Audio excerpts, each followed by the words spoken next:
The best employment numbers in 49 years strike the market on Friday as the non-farm payroll shows that we're dipping down on our employment rate even while building more jobs than expected. Now, is this good news for the street? Well, as always, the street's looking for good news to react to. This and the pound explodes as we head into the close of the London markets here at the end of the week. Welcome to the MTI Minute. This is Kevin Dixon. I'm Senior Trading Analyst here at Market Traders Institute. Now, like I said, employment numbers, non-farm. We've had two of the most volatile news events in any market, Forex, equities, what have you, when we have the fact that we had our rate statements out on Wednesday, which was a good bust, right? Thumbs up. They're talking today about lowering rates even more, so that should give the bulls a reason to argue. And then the employment numbers, certainly some of the most important numbers out of the way as we get in the month. You know, always what I like to say, let's let the charts do the talk as we head into the spiders. Right away to the broad markets we go, and we do accept a gap up here. Now look at this. Wednesday, we opened at all-time highs on the SPY. We've never seen the price go higher. It's epic in proportion. So, of course, we're going to see a couple days where we take it off. Yesterday, we took that bad news in stride. Google's earnings flopped, really kind of put a little bit of pressure on the NASDAQ. The Dow Jones Industrial Average, donkey kicking diamonds, the DIA. We've got ourselves a doji on the day. It's a dragonfly doji. So the last few trading sessions have not been strong enough to boost the Dow to new all-time highs. But I think this is just a slight breather as we're heading into more meat of the earnings this next week. Now here's the Qs, the NASDAQ 100. Listed highs, also all-time highs here on Wednesday. Google brought this down a great deal. Both Goog and Google, the alphabet cores, both dropping over $100 on earnings and continue to drop for a couple more days. But here on Friday, we're ending the week on a positive tone. Sounds like a ringtone. Bing bong. Here is IWM, the Russell 2000. The only thing that's important to me here today is that we get a close above $159. We've been flaking this number. We've been making this number a few times, but I want to see it close above 159 to give us a little more traction. If we can get that done, I'm fairly convinced that the Dow Jones may be listing and pricing new highs within the next week. And that's something that's very important to continue to melt the markets up. Back into the charts on the Russell 2000, small cap IWM.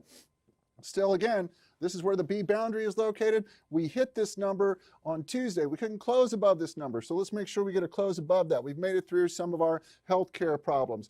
Now, this is XHB. This is our top sector that we've been working with in April, and you know what? It's still working into May. So as long as we've got that good upward price swing, we're going to keep accepting trades in the home builder complex, and we'll discuss that further in the next week, because right now we got a lot of those setting up, making it through the earnings reports.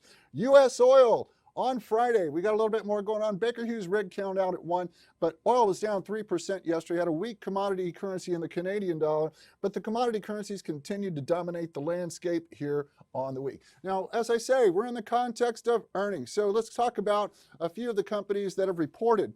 Motorola Solutions, Mike Sierra, India. Motorola busts out some big highs there, cracks the new 52-week highs a little bit on the day. You saw that big gap up during the last earnings report.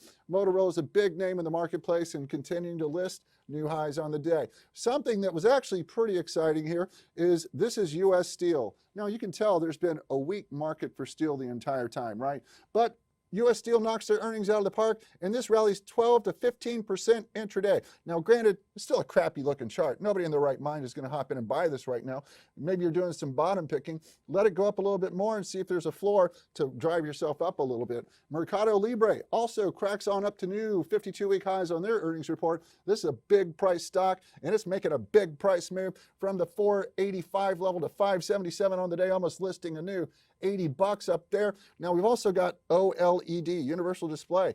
Big earnings reports gapping up. So earnings are definitely driving a lot of the price there. As I mentioned before, here's the Google. Google's had itself a bit of a tumble, fumble, stumble. As you saw it crashing into 52-week highs ahead of the earnings report at the front of the week, as it closed at $12.89 to the high right there, and then dropped over $120. If you loved it at the $1,200 mark, you're going to love it at the $1,100 area. Now, of course, this has been an eventful week. The UK, we saw some rate statements out of the UK yesterday, but you know, all that is fine and dandy. Let's talk about the pound. Now, I'm sitting in front of my desk there. I'm watching some pounds, watching some euros at the front of the day, and all of a sudden a spark explodes. Look at this chart behind me. That's the pound Aussie. And it just all of a sudden ripped 80, 90 pips out of nowhere. You know what that is? That's Brexit. That's Brexit stuff. And you look and you search for the news, there is no news. When there's no news driving price, Go ahead and figure. You'll find out what happened later. But trade the price in the now. Don't worry about what's happening until the then. So I know that Theresa May was saying, no, we're not going to do another vote. And Corbyn's over there saying, I'm out anyway. I'm just going to mess this up as much as I can. Talking about taking it to a second vote, maybe a third vote. I just say you say Parcheesi, or you do a couple of coin tosses, get things together to kind of round that out. But it's like we talk about in trading pounds. The risk in pounds is the uncertain price movement that's occurring anytime that some Brexit dialogue, positive or negative, hits the marketplace. Going back into the charts on pound Aussie. Now look at this. There is the 11 a.m. candlestick. We're closing out the London markets now, 11:45 to noon. So 60 pipalulas just within that 15-minute mark, but even more sharply from 10, look out the price move. Now on opening bell, we're sitting there watching this saying, okay, well, let's get this to break higher. It's breaking higher, I'm a buyer. There's your 150, 160 flipping pips during the New York session. This is consistent and congruent across the entire basket of pounds. That's how come you know it's some Brexit noise. How do you know it's Brexit noise? Because it's consistent across the pounds. The New Zealand dollar has been raising the dial the entire time on the day, but from 10 o'clock, $1.30.73, that high, we run 100 pips up, pound dollar. That's not your normal trending move. The New Zealand dollar is trading strong. The pound New Zealand on the day was able to muster up a pretty good pip and move. This is a 2-hour interval there. 82 pips from 11 a.m. and from 9 a.m. was we got right there 120 pips, 200 pipalulas from the New York session. That is a P-A-Y-D-A-Y, payday. You put that against a weak Canadian dollar. This is a daily chart on pound cat. Look at that ranging 175 flipping pipalulas. That is just big. I haven't been doing too much with yens today or this week because of the Golden Week holiday, but there's 169 pips on a Friday as well. So think about it from this context. Trading the pounds, the risk is Brexit and the reward is Brexit. So make sure you're doing this in small doses and getting in and getting out and getting ready for the next trade, because something like that throws your technicals out. Now we're back in the basket of yen, and this is where I'm going to wrap up our conversation today, because it was a week where we had a holiday that lasted the entire week, the Golden Week in Japan. So I hope you had a great Golden Week. I had a great Golden Week filled with tacos and burgers and all that great stuff. That's how I have a Golden Week, because that's really a Golden Week for me. I love hamburgers. I love tacos. And what we've got here behind us is yen. I was very careful about taking any day trades in yen due to the higher spreads and the lower liquidity, but it looks like unlike January 2nd, back into the charts as I'm explaining here, you had that flash crash low right over there, 400 pips. And this is what the worry was. This is why Owanda, Forex.com sent warnings out about the Golden Week. Me, I just chose not to play. That's a-okay. Either way, we'll get into that next week as it will be. Here's Euro Yen. Euro Yen really didn't do much at all this week.